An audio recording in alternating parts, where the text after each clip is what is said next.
Welcome to Faithful Discourse, where we explore the intersection of faith, spiritual life, and public life and leadership. I'm your host, Chris Henry. Today, I have the opportunity to sit with one of Indianapolis's most beloved voices, and I mean that literally. Dave Calabro is the track announcer for the Indianapolis 500, a role that he has held for decades, and the recently retired sports director at WTHR Channel 13. He grew up about a mile and a half from the Indianapolis Motor Speedway on the city's west side, heard cars during spring testing in elementary school classrooms, and has been chasing that sound ever since.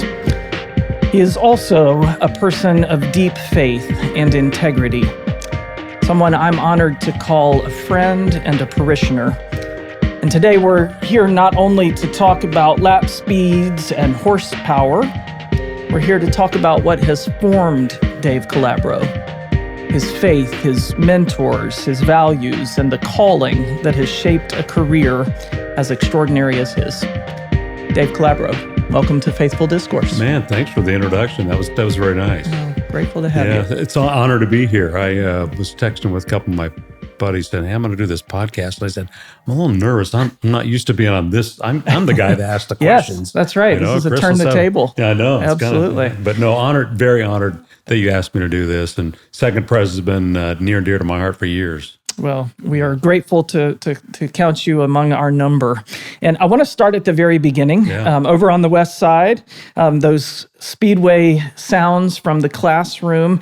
Tell me about what it was like to grow up in a place where something so world-renowned was just outside. What does that do to a kid? Oh, man, you just made my hair stand up. I didn't expect that.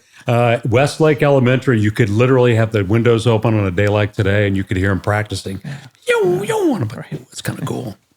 And I had this curiosity about it, and so I'd go home and talk to my parents about it. They got, they're practicing. So we'd go over there after school, stop at White Castle at 16th. Yes. In Georgetown. Get some meal. Yeah, get some sliders and go in and watch practice. And I'd stand there on the fence and watch guys like AJ Foyt walk by and Mario Andretti, Jim McElreath, who's a name. Stop and talk to me, and wow, he's like a normal human being. Yeah. But these guys get in cars and go fast. Yes. Went on a tour in elementary school and stood up in turn one.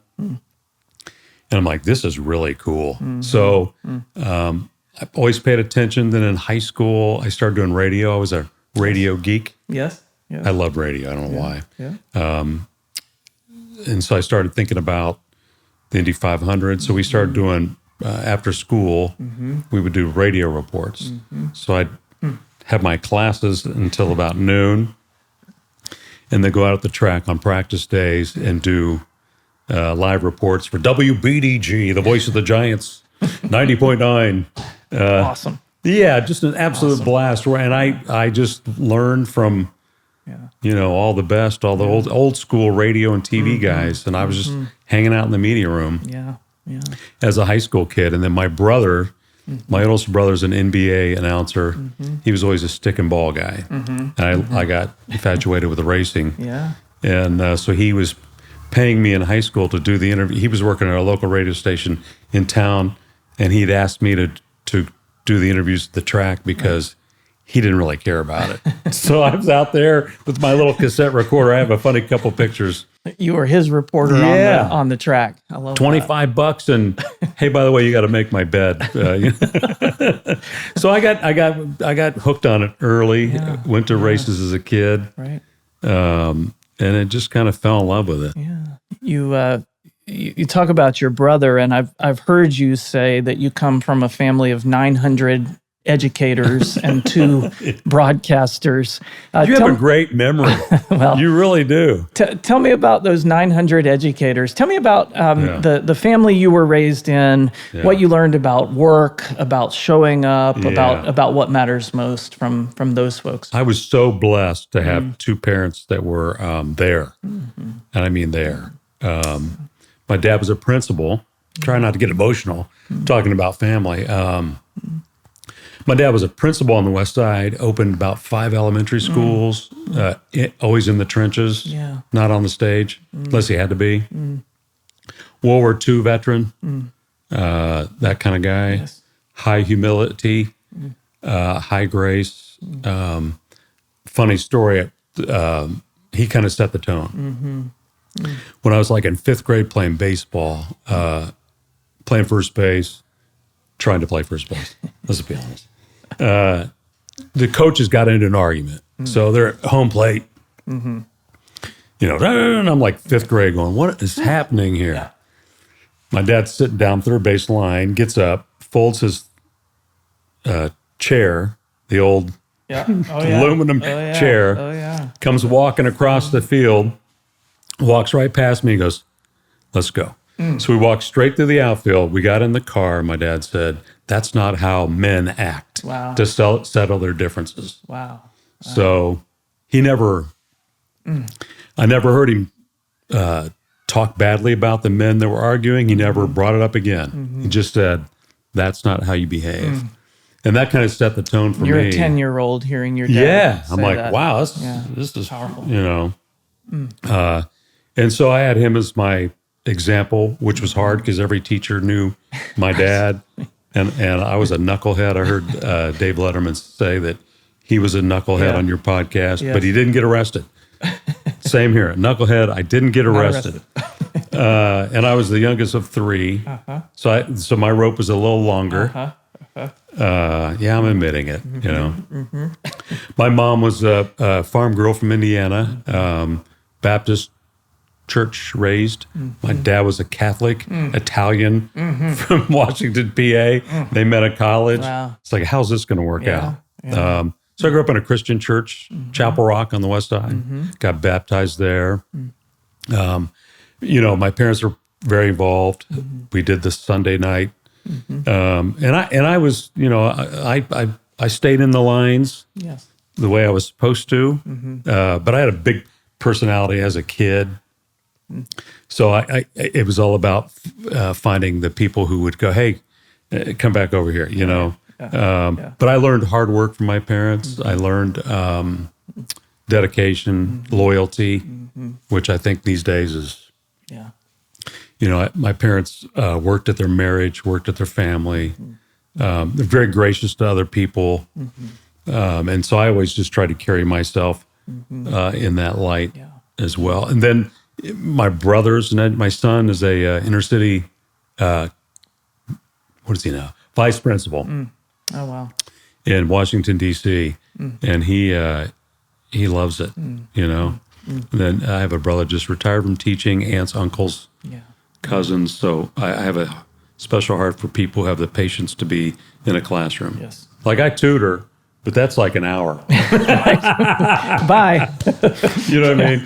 Anybody can handle it for an hour. Yeah, that's an hour. Yeah. Not every day, all day, pouring into those people's lives. So in the tiny town in North Carolina where my father was a pastor until I was in 4th grade, the principal of our elementary school was the organist at our church, Mr. Scheidel.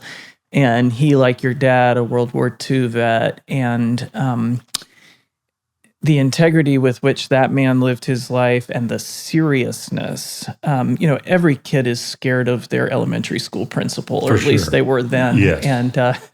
And then I would see him on Sunday playing the organ for the hymns that I would sing, and use the words high humility to describe your dad. There's something lost when we don't practice that humility that comes alongside working at it, trying hard, valuing what matters, and passing that on. Yeah, and my mom had this big, do you remember Lucy? I Love Lucy. Okay, yeah. My mom was Lucy.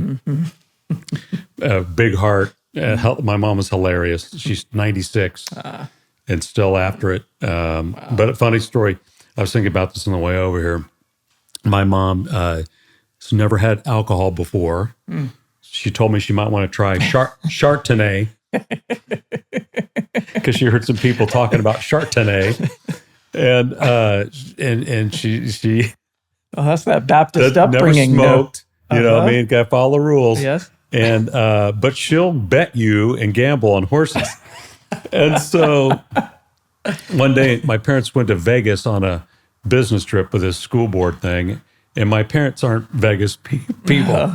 So they come back. I get out. I'll never forget this. I get off the bus, and it's like 2 days later, and my mom's out there, and she's got an apron on, and kids are riding by on their bike, and they're like, "Hey, your mom rocks." I'm like, "Okay, so what are you doing?" She was handing out silver dollars. She had won all this money playing the slots, and she felt so guilty. It's her guilt offering. And so it gets better. So we're at church the next weekend, and they pass the offering tray. True story. Yeah. And she flops down this wad of cash, and I passed it to my brothers, and I'm like, I don't know, 10. Yeah. And I'm like, that's a new pair of Nikes. Well, that's a baseball glove. So we get in the car, and I'm like, Mom, what's the deal? She goes, I won this money, and it's not my money. It's God's money. So she plopped it. So we always tease her about gambling for Jesus. Yes. That's my mom. Whatever it takes to push the ministry forward. In conversations we've had in the past, and you mentioned your tutoring and the role of mentors has come up and the importance of mentors. Tell me about Tom Carnegie. Oh, wow. What a great dude. Let's see, where did I start? I was an intern at Channel 6 a million years ago, in 1985, and met him at the track. I had met him at the track because I was doing high school radio, and little did I know, he kind of had his eye on me. Took me out of the track one day and gave me the microphone and said, I'm going to lunch with he had a huge voice. Yeah. I'm going to lunch with my friends. Everything he said was dramatic. So he goes to lunch. And I was on the mic for about an hour, and he came back and got the mic back, and we got in the car to drive back to Channel 6. He goes, that was really bad. That's what he said to me. I said, oh. So I did my best, thought it was okay. Calls me the next day. Could you work next week? I was like, I think this was really bad. Yes, I'll be there. Tell me when, where. So it was like a Monday, Tuesday. We want you to open. Well, that's back when we had practice for like 3 weeks. There's 85 people there and me. Mario Andretti's on the track. You just do my announcing. So I did that for a couple of years. The backstory to that is I had finals at Butler, and I forgot that I needed to tell my professors that I had this opportunity, so I skipped my math class I needed to graduate. One of those classes you should have taken. Yes. So I'm, skip the final. Yeah, I skipped the final because I'm cool. I'm a cool guy. That's right. Up and coming radio guy. I got that dad humility thing going on, and so I skipped the final. Thought I'll just circle back around with this guy. So long story short, I flunked that class after trying to convince the guy that I got to be on the microphone at the Indianapolis 500 as a math professor could care less. Right. So I had to take a class in the summer, so I graduated in 4.5 years at Butler. But it worked out in the end. Yes, I guess so. Educating parents didn't like the fact that my diploma was not full when everybody else. Oh, you got one of those empty. I did. It was kind of embarrassing, but. So Tom and I were. He was my mentor. Just always kind of coaching me along the way, propping me up, and then we became friends. And then I became like a son to him. We became like like he was an older brother actually, even though he was, 45 years, But always knew when to give me a gentle push in a certain direction about the way he treated people, the way he just announcing life. There was a guy named Jim Philippi who was a professor at Butler, same way. He'd shoot straight with me and pull me aside and go, "Hey, come here. Yeah. What are you doing here? Pump the brakes a little bit, But yeah, Carnegie famously made it through 61 straight races. Yeah, you got 20 to go. I know. I got work to do, don't I? I just got the Indianapolis Old Timers Club. You have to work there 20 years to be in the club. Okay. And then when you reach 40 years, they give you this special gold hat with your name on it. So I opened up a box at my house. I got a gold hat. I looked at my wife. I said, weren't you and I just at Butler? And weren't we just, talking about kids and family? And now here I'm getting a gold hat. I'm going to wear it one day just because to listen to all my buddies give me a hard time. Well, as someone who did not know Tom, but someone who knows you, you've described him and just did as someone who treated every person he encountered the same. Yes. I experience you that way. What is it about that? I think it is partially humility, but also that empathy, that understanding that spoke to you and that you've tried to pay forward. Yeah, I think I learned early on in broadcasting, you can get real caught up in what you're doing and who you're talking to and the things you're experiencing. But, when you hang out with famous people after a while and you're there for more than 10 minutes, you get to know them, you go, oh, wow, they have the same issues that you and I, and, I've had so many conversations with pro athletes about, like love. What's love like? What's it like to really be married? What's it like to, and so I learned early on that these people are all the same. We're all this, even what I do for a living, I have people come up and I'm like, I just broadcast. I just talk to people. And, I was with Alex Palou, the winner of the Indianapolis 500. I was with him just yesterday shooting a podcast, which we'll promote later. Yeah, that's right. And he and I were having that conversation about how his life's changed. He goes, I can't go anywhere now. He said, I go in the airport. He said, I was in Houston. He goes, we don't even race in Houston. He goes, I'm standing there trying to get a Starbucks, and I've got a long line of people wanting to chat him up. Yeah. So, but I think it's just again, going back to my old man, watching my dad and my parents, the way they were just gracious to whoever it was, And so I try to be that way with everybody. This is a podcast about the intersection of public and spiritual life. And I want to hear some about your spiritual life, because I know that faith has been a constant companion for you and a part of your life. But I wonder about your spiritual formation, and also have there been moments or seasons where faith has felt particularly real to you, perhaps in the midst of a struggle or a celebration, or beyond just the steadiness of faith? Are there moments you would point to that have always been there, man? The Holy Spirit's always with me. I mean, like walking in here, I'm like, oh, this is I don't like doing this. This is way out of my comfort zone. But I'm not going to tell you no, because I respect you, and and God has a plan and a purpose, and a mission. I'm getting emotional because it's hard to say. I deal with anxiety. I have dealt with it since I was a kid. I hated Sunday nights. I didn't want to go to school. Wow, what's going to happen next? Yeah. So I think that's something people need to hear. Yes. So I've walked a mile in that, and counseling, Christian counseling has helped me to do the things I need to do. I write Philippians 4:13 on my scripts forever. You know what I mean? Just to go, all right, bro, this is not about you. Yes. This is about God. Yes. I'm a conduit. Yes. Come on with it, Right. And so, I tell people I'm not Tom Carnegie. I'm me, and this is what I have to offer. Yes. And if it's good enough, thank you. If not, thanks for giving me a minute. So I think you talk about the intersection of your faith. I just think that I can't imagine not having my relationship. My wife and I get up in the morning, got to have coffee. I can do without a lot of things in life. Coffee, I'm sorry, Lord. Yeah, no.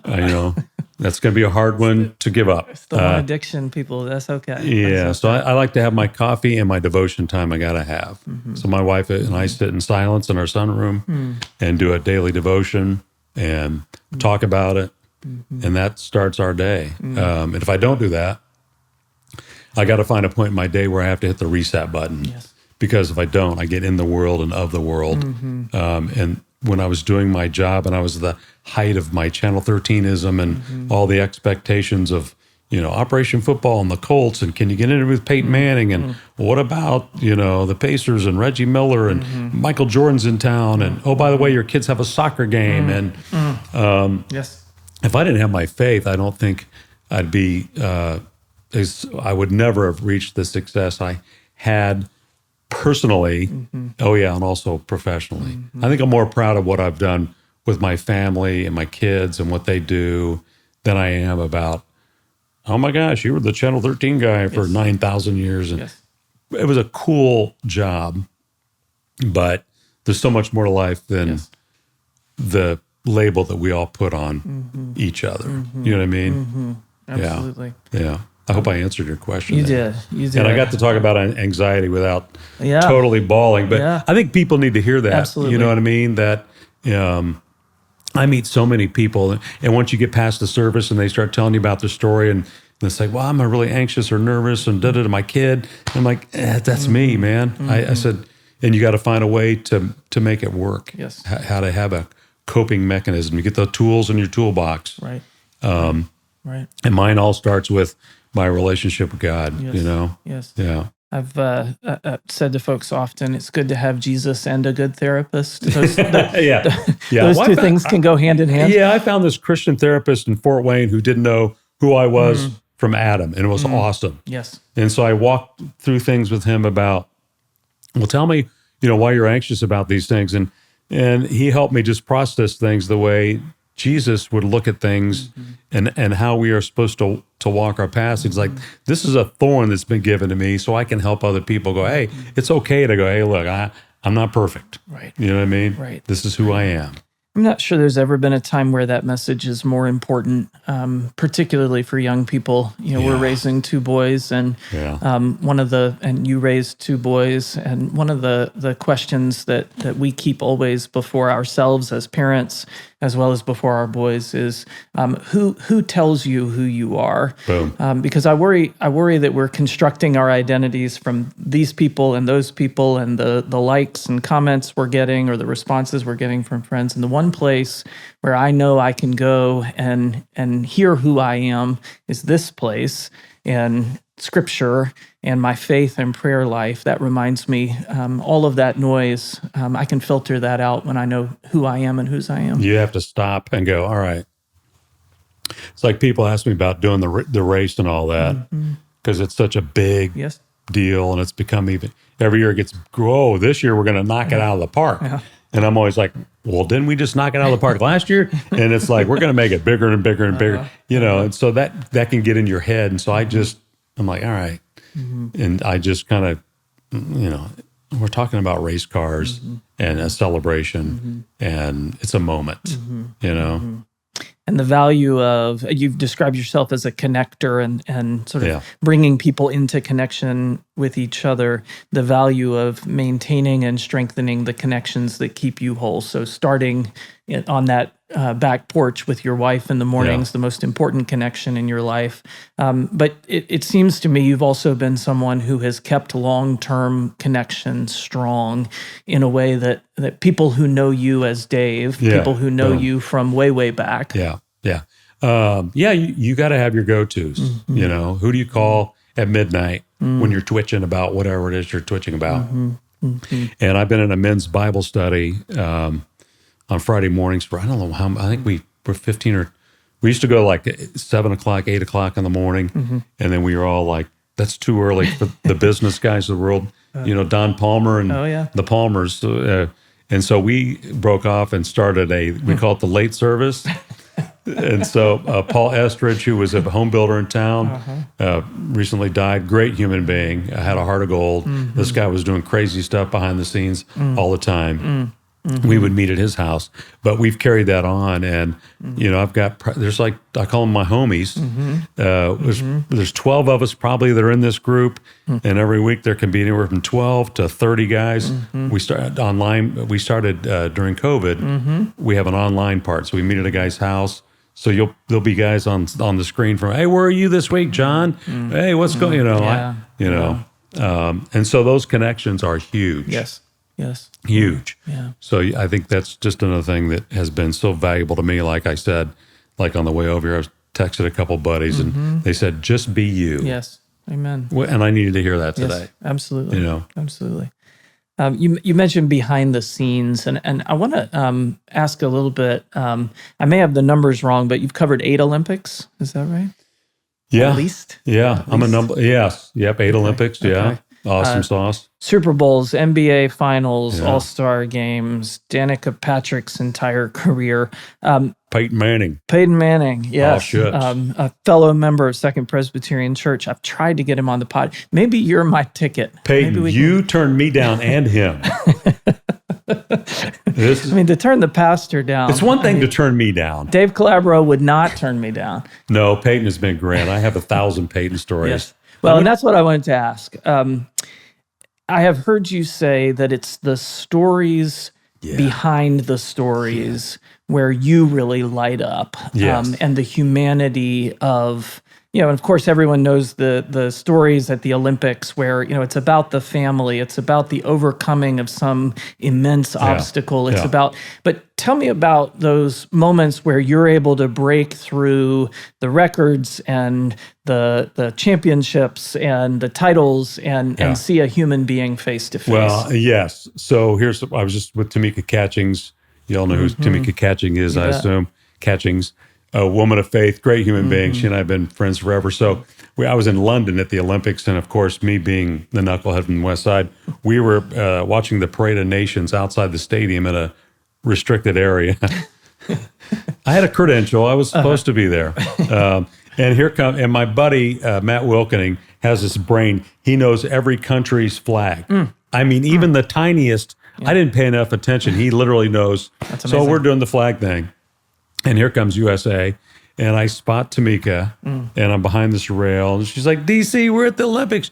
Come here, I want to get a picture with you. I'm like, I can't. Okay. So I jump over the rail. And she has her cell phone. And she hands it to Kobe Bryant. So Kobe Bryant's taking our picture. And I'm like, this is just surreal. This is weird stuff right here. So the behind the scenes stories are my favorite thing. I could tell stories all day long of, being at people's houses. And I was at Mario Andretti's house in Nazareth, Pennsylvania, and he had a pet pig in his house named Martini. And Martini was older in age, and we'd spent the whole day together shooting in his house. And we were getting ready to go to dinner or something. And Mario's upstairs, and we're in his kitchen. And one of my buddies, the photographers, we're messing around with Martini. And I hear this, "Hey, Dave, don't be messing with Martini." Or being at AJ Foyt's house, and he tells me, he won't take. I look in his same deal, messing around with him. Open up his freezer, he has ice cream and frozen steaks. And I open up the refrigerator. There's nothing in the refrigerator. I'm like, dude, you have steaks and ice cream. Yeah, the essentials. And he said, well, we're going to go out to dinner. I'm going to take you to a fancy steak place. I said, so I'm like, this is going to be fancy. I better. So I meet him, and we went to Outback. And to AJ Foyt, that was fancy. I've done some crazy stuff. I went to Dario Franchitti. He and Ashley Judd back in the day had a castle in Scotland. A castle. So I did that with him. Wow. I went to Jim Neighbors, became a family friend to the point he would call us on Christmas and, hey, Dave, Lisa, Merry Christmas. And I went to his macadamia nut farm in Maui, and stories behind the stories. Him telling me about.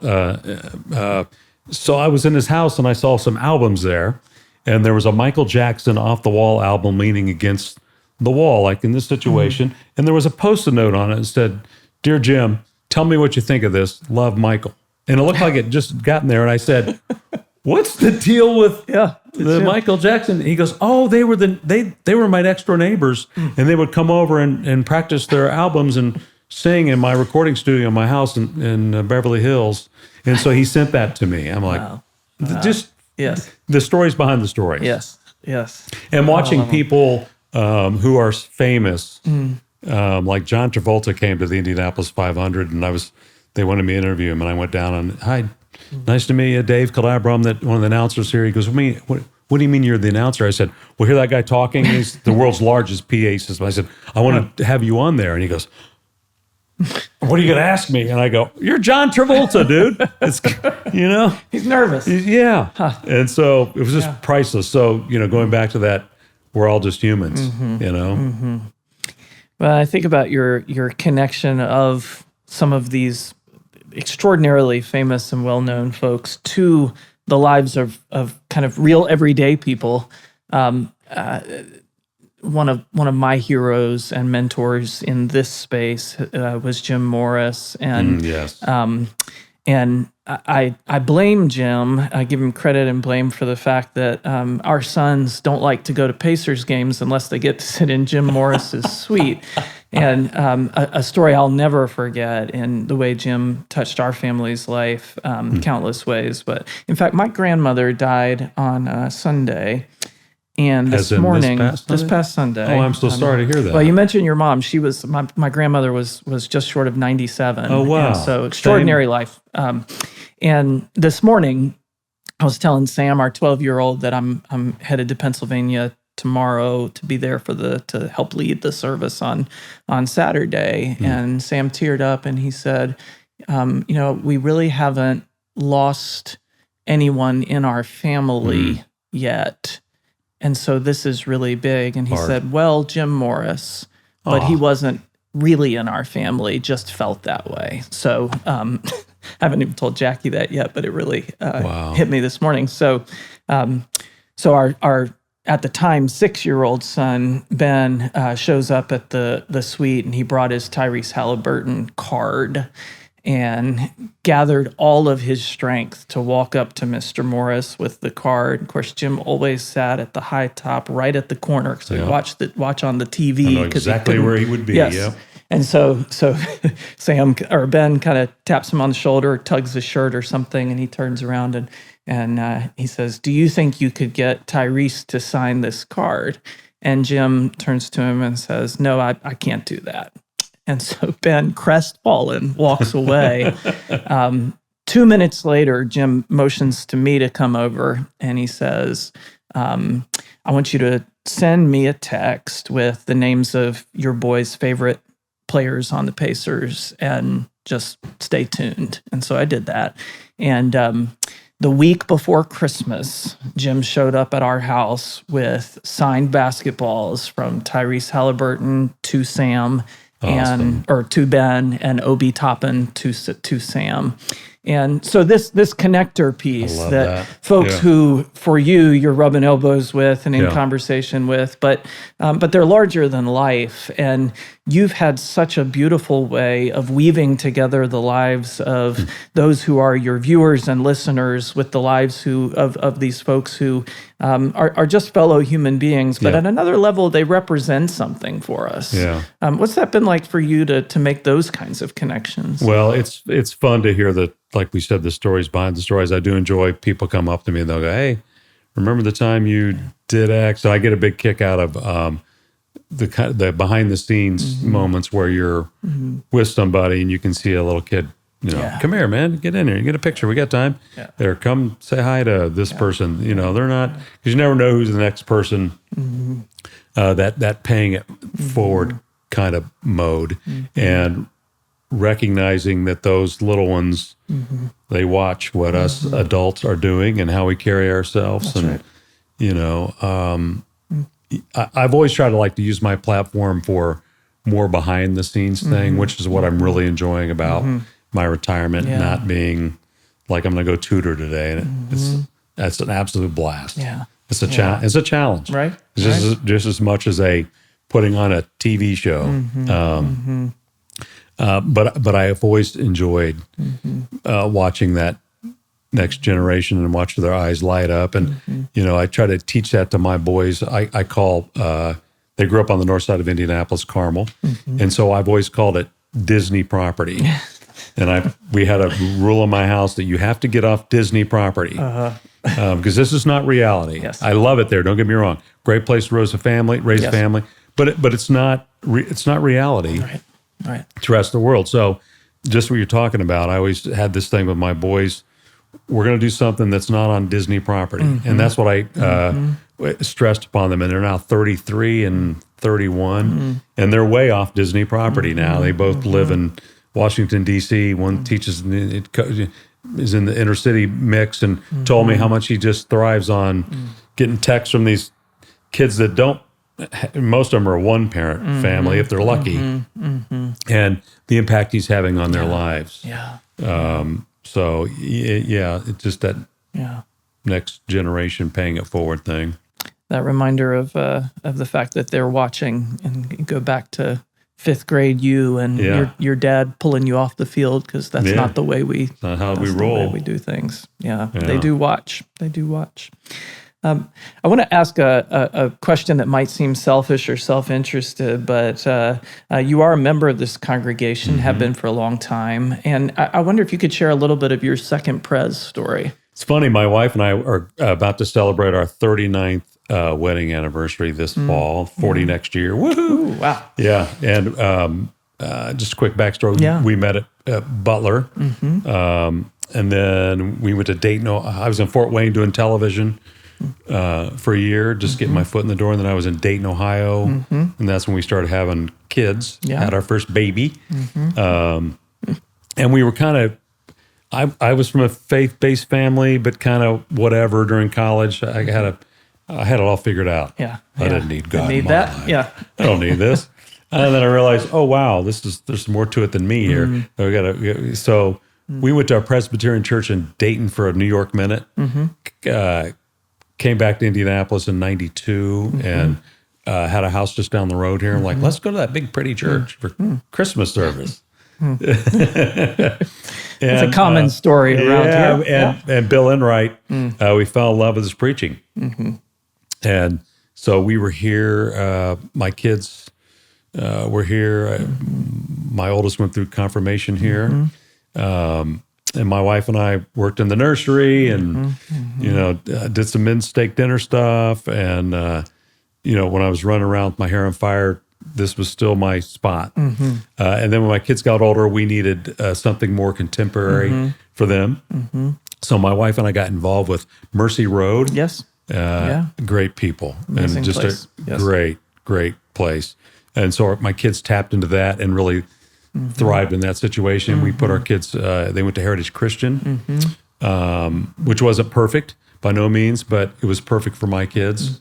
And I think it helped shape who they are on this to this day, where they're comfortable being off Disney property and interacting with other human beings. I think that's the thing I learned about my job and being a faith-based person is you and I agree on a lot of things, but when I walk out this door, I'm going to run into 10 people that I probably don't agree on a scale of 1 to 10. There's probably 4 or 5 things that we're light years apart, but I can still respect them, love them, show them grace, and hopefully they see, oh, wow, there's something different about him. I talked to a guy in the parking lot who was from the Great Banquet, and that was so impactful on my life. Yes. Maybe that's a place where it opens up the door to somebody, hey, man, you've been to the Great Banquet before? This is a really cool thing you need to check out, life-changing. Yeah, life-changing. Yeah. Absolutely. Yeah. You mentioned Dr. Enright, who just celebrated his 90th birthday in December, was pastor here from 81 to 2004. And I don't think I've ever told this story on the podcast, but he's the inspiration for this podcast. He describes this church as a public church. And I say, well, what does that mean? And he says, it means we're at the intersection of civic and spiritual life, and it's where Second thrives. And to illustrate that, he told me this story that when he was pastor here, coffee hour after worship would be the place where decisions about what was going to happen in the city and the state and major corporate, and so I thought a lot about what does that look like in the year of our Lord 2024 that is different than it looked like in 1985. And I tried to explore where does that kind of convening happen.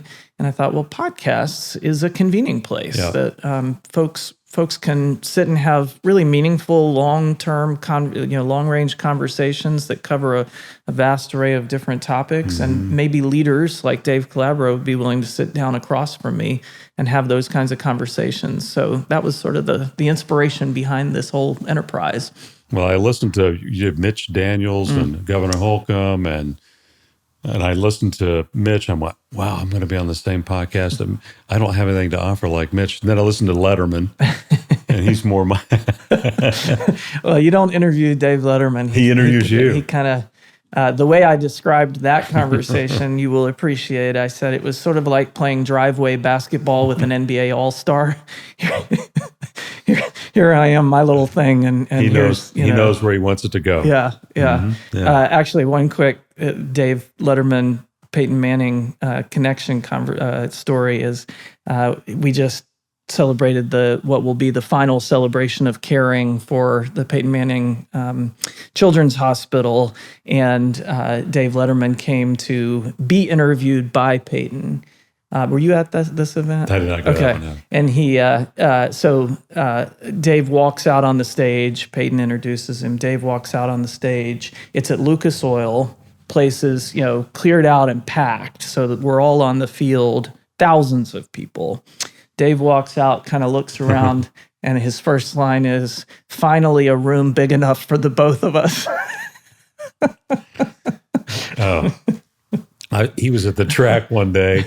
It's a practice day, and he was sitting on the wall, and there's cars are just going by, and I was talking to him about wanting to get him to do something. He stands up and goes, hey, he's yelling at the cars, "You're going the wrong way. You're going the wrong way." And he looks at me and goes, "Oh, I'm sorry. What were you talking about?" Like, you're a knucklehead. Well, in your next chapter of life, in addition to tutoring, you've become a podcast host. I am. This is your opportunity. Tell us about your podcast. It's free wherever you subscribe. In retirement, I've been looking for things that fire me up. Mm-hmm. And like I said, I spent my whole life eating ice cream, and I've had every flavor of ice cream there is. I can tell a million stories about my experience. My stories about what I experienced and who I met. But I love the stories behind the stories. And I also like how people have reinvented themselves and how they've taken the next step. Yeah. Like people say, "You retired." I'm like, no, I'm reinvigorating. I'm reinventing. Love that. I'm renewing. Yes. Just because I did one thing doesn't mean at 63 I'm done. No. I mean, I do have hearing aids now from years of working at the track. Yeah, I was going to say, that's a gift from occupational hazard. I do feel old. I have to admit this. I was sitting in church and looking at some of the elders and older people sitting in front of me, and I'm like, none of them have hearing aids, but I do. But I don't color my hair. The other question I get is about my hair. I've never colored my hair, all so right. I need that on your podcast. That's all yours. Yeah, all yours. So make sure that's included. No, mine's called Playmakers. Yes, and it's all about, again, people who have had one success and are moving on to the next. I've done Tamika Catchings. Yeah. Who's made a huge impact off the court. Yes. Adam Vinatieri, who's doing some really cool things. I just went to South Dakota with a gentleman by the name of Kyle Hupfer, who was a big shot in the Republican Party and a real staunch lawyer in town. And he bought a pheasant farm that's going to be his new outreach for hunting. Wow. So yeah, I'm just enjoying. Love that. I'm going to sit down with Elio Castroneves, and we're going to talk about. Yes, he won the 500 4 times, but the whole backstory about he had issues with. He got caught up in a tax issue where he ended up in shackles and was in a courtroom. Was cleared, but life-changing moments like that. Playmakers. Right. Brought to you by IBJ. Oh, part of the IBJ Indiana. podcast universe. Yeah, that's wonderful. Yeah, IBJ. So just fun stuff. Yeah. Well, we always like to have a brief lightning round on the podcast, which I promised you the gotcha questions were coming. This is going to be hard. So the idea is short questions, short answers. Sometimes that idea doesn't become Have you met me? I'm doing short. No, I'm teasing. Go ahead. What is the most unexpected moment you've ever had to handle live on a microphone? Oh, my Lord. We can go on all night for that. There's been a million unexpected moments. Let me just go through my brain Rolodex of silly things that have happened where guys don't show up. Marshall Falk, who played for the Colts. Yeah, sure. We did a Sunday night show. We had committed 25 minutes to him, live TV. And he's a no-show. And so we're in a commercial break, and hey, coming up next on the Sports Jam, huge day for the Indianapolis Colts. Marshall Faulk is going to be here. We're going to break down what a great win. Going to break. The producer says in my ear, hey, he's not here. I said, we got 3 minutes. He's in the parking lot, isn't he? And I'm texting him, and he's not responding. So I literally run out in the parking lot to my buddy who was leaving. Hey, you can't leave. Grab a sports coat. What do you mean? Just get in here. He runs in. He sits down. Hey, welcome back to the Sports Jam. So I did 25 minutes with a guy. This is bad. Not Marshall Faulk. It was really bad. Not even a reasonable facsimile of Marshall Faulk. Yeah. One person whose faith has shaped yours. Oh, I would say my dad. I mean, just gentle giant, just watching him carry his faith and not, I never heard my dad preach to anybody. This is who I am. Lived it. My mom, the same way. But really, my old man, I call him my old man because he's my old man. Passed away about 8 years ago. But he touched so many lives in this city. And it was kind of like Jim Morris. I could tell stories all day. People come up to me still who are like old and go, your dad was my principal. I'm like, wait a minute, how old are you? Your mom did this for me one time. Yeah. One underappreciated place in the city of Indianapolis. Oh man, I have a lot of. I mean, gosh, I just go everywhere. I like Binkley's. Have you been to Binkley's? Yeah, sure. Binkley's is underappreciated. Maybe I like it because there's a million old Indy 500 pictures in there. Yeah. And they have a really good blackened fish sandwich. I would recommend that.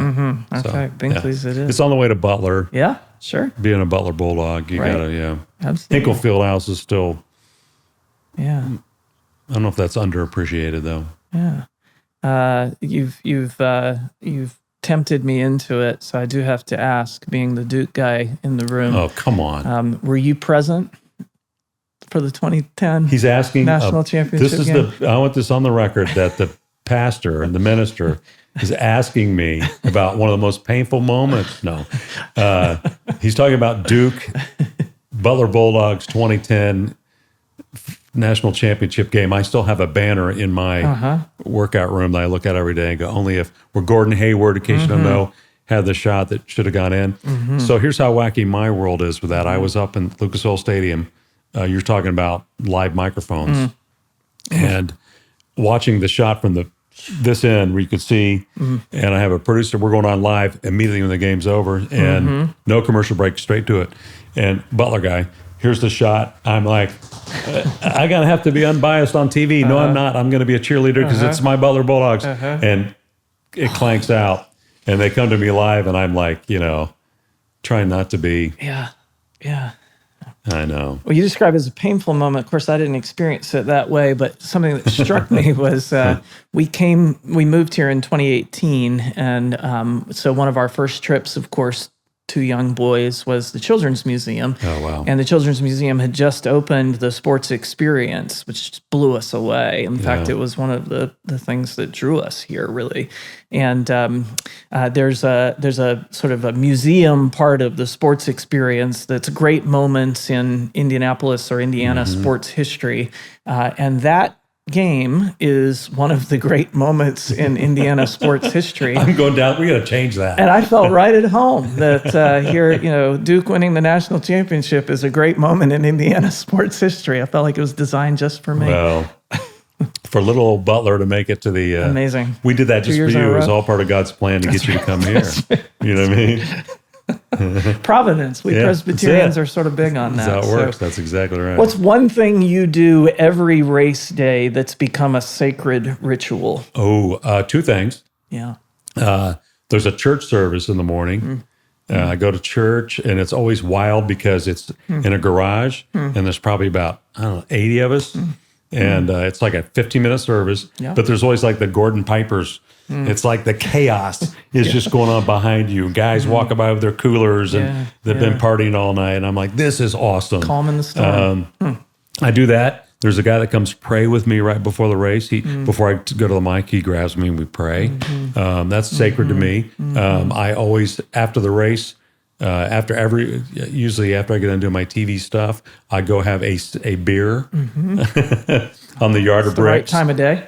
and watch the sun setting in the west where I grew up. Yeah. And I go, wow, that was pretty cool. I got to do that. I love that. It's kind of like a thank you, Lord, for this moment, and go, how did we do all that? By God's grace. Yes. I will test your influence and power.